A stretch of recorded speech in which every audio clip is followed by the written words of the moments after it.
Assalamualaikum.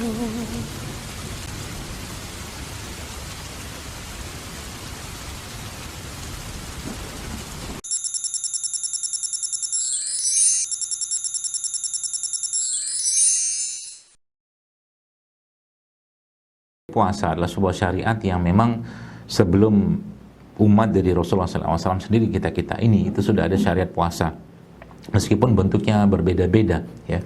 Maka sebenarnya dalam puasa ini ada tiga hal penting ya yang mungkin kita perlu jadikan sebagai sebagai pagar kita ya, dalam melakukan puasa tadi ya.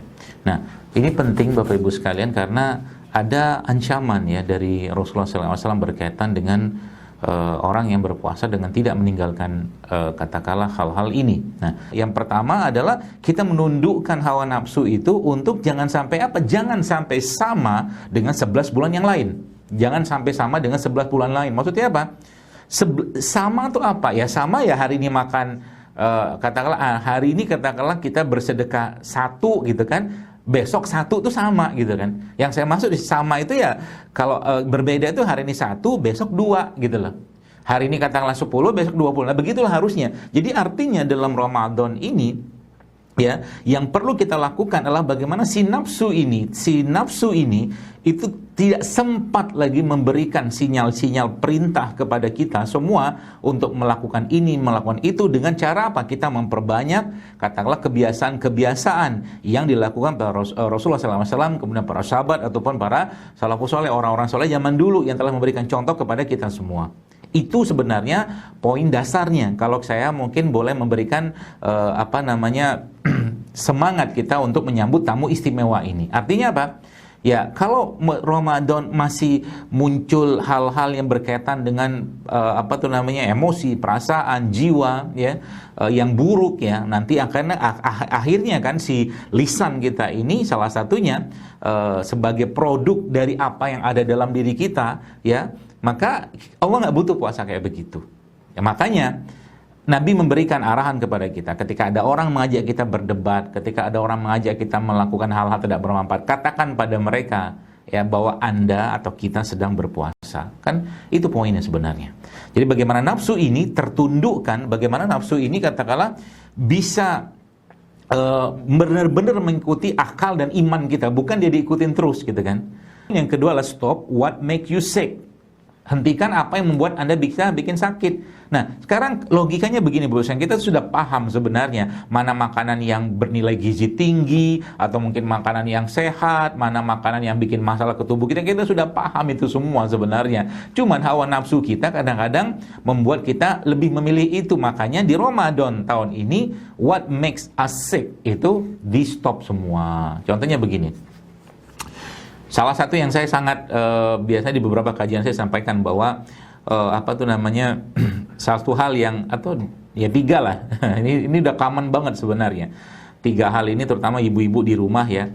Kalau bisa di Ramadan ini di rumah Anda tidak ada lagi gula pasir. Tidak ada lagi gula pasir, itu yang pertama. Kenapa saya katakan gula pasir? Karena memang gula pasir itu ya di buku saya pun saya ceritakan gula pasir itu lebih banyak mudaratnya gula pasir ya. Seperti itu. Artinya apa? Kalau Anda butuh pemanis, cari pemanis-pemanis yang alami, bukan sintetik ya.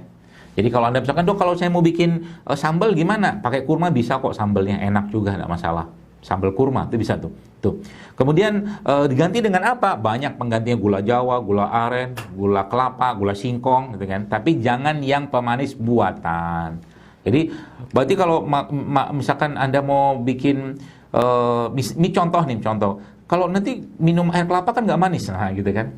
Gampang kok. Air kelapa itu Anda ambil, lalu ambil air kelapanya Anda ambil ya, kemudian ya pisahkan sebentar itunya, dia punya dagingnya tadi, lalu Anda blender misalkan dengan kurma, udah jadi manis tuh air kelapa. Gampang kan? Gampang. Ya seperti itu gitu kan. Jadi mulai menghilangkan what makes us sick dan membuat tubuh kita itu bermasalah gitu kan. Itu yang pertama. Lalu yang kedua apa? Ya ini yang sekarang lagi lagi gencar-gencarnya di negeri kita nih, katanya lagi tinggi harganya, yaitu minyak goreng. Minyak goreng. Ya. Minyak goreng ya kita tahu salah satu sumber lemak trans ya yang tidak sehat buat tubuh kita. Jadi mulai menghindari makanan-makanan yang dimasak dengan menggunakan minyak goreng. Berarti dok, kalau saya mau masak pakai apa? Ya kalau biasakan ya munculkan kebiasaan baru untuk tidak digoreng. Kalau Anda tetap pengen digoreng, ya pilihan-pilihan seperti minyak kelapa, ya coconut cooking oil atau minyak zaitun pun boleh sebenarnya dimasak, ya atau mungkin digunakan untuk menggoreng. Cuma memang karena memang kita tidak lazim dan memang harganya tidak biasa, ya itu boleh saja. Ya jadi yang kedua itu adalah minyak goreng. Jadi minyak goreng ini kita mulai ganti dengan lemak-lemak sehat. Artinya apa? Di rumah Anda mulai siapkan misalkan alpukat gitu kan, alpukat yang Anda tidak perlu blender tapi Anda krok-krok saja misalkan gitu kan, kemudian tambahkan dengan madu, tambahkan dengan kacang-kacangan, tambahkan sedikit sama garam, itu sudah memberikan efek yang sangat baik untuk tubuh kita. Terus yang ketiga adalah semua makanan-makanan yang berbasiskan tepung terigu. Jadi saran saya, kalau tiga ini Anda kerjakan, barusan itu Masya Allah efeknya luar biasa. Ya, gula pasir, tepung terigu sama minyak goreng. Jadi nanti kalau Anda ada sajian, saya pernah ada satu kejadian lucu dulu. Waktu itu saya diundang waktu jam tahun berapa itu kan, dari salah satu kantor mengundang saya gitu kan, cerita tentang ya makanan segala macam. Qadarullah buka puasanya itu semua produk-produk yang saya bilang jangan dimakan. Alhasil buka puasanya nggak banyak yang makan. Ya seperti itulah. Jadi syukur saya nggak diundang datang ke Kalimantan Tengah sama teman-teman di BI.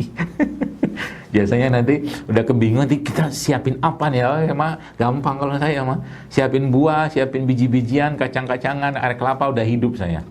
Udah nyala baterainya. Ya, seperti itu.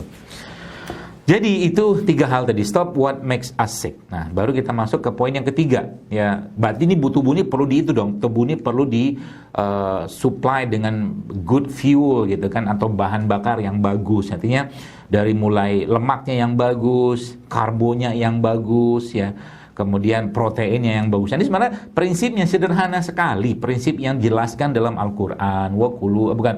Fakulu mimma fil ardi halalam thayyiban gitu kan. Jadi makanan yang halal dan baik, halal baik itu aja prinsipnya. Dan wala tusrifu, jangan berlebihan. Itu aja. Jadi kalau kita sudah mulai ngerti ini, jadi nanti sudah mulai ngerasa ini nggak benar nih makanan gitu kan. Jadi apalagi yang sudah, anak saya itu kemarin entah makan apa gitu, dia iseng gitu kan. Dia habis itu dia bilang udah enak banget badannya gitu kan. Karena memang dia udah mulai biasa kan makan-makan yang ya healthy food gitu kan. Dan itu sebenarnya nggak mahal-mahal amat sebenarnya. Apalagi tadi kampung-kampung ya, atau mungkin kita di daerah-daerah yang kayak mungkin di Kalimantan Tengah gini ya. Itu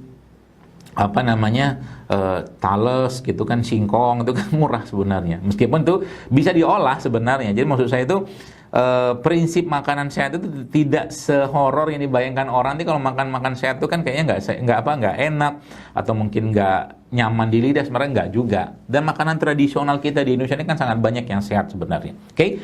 Jadi yang ketiga ini Bapak sekalian, poinnya adalah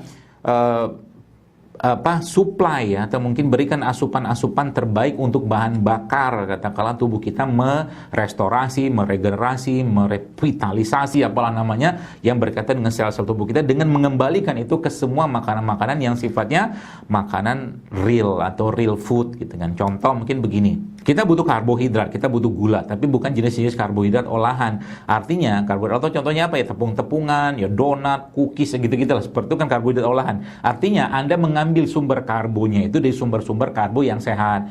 Buah-buahan misalkan, ada kurma gitu kan. Kurma termasuk yang Nabi kita SAW berbuka dengan menggunakan rutop ya. Makanya tahun ini kalau bisa ngikutin sunnah Nabi. Nabi berbuka dengan apa? Rutop. Rutop itu apa? Kurma basah. Cari supplier, Anda buka pakai kurma basah supaya mengikuti bagaimana. Jadi sebisa mungkin didekatin bagaimana puasanya Nabi gitu loh, seperti itu.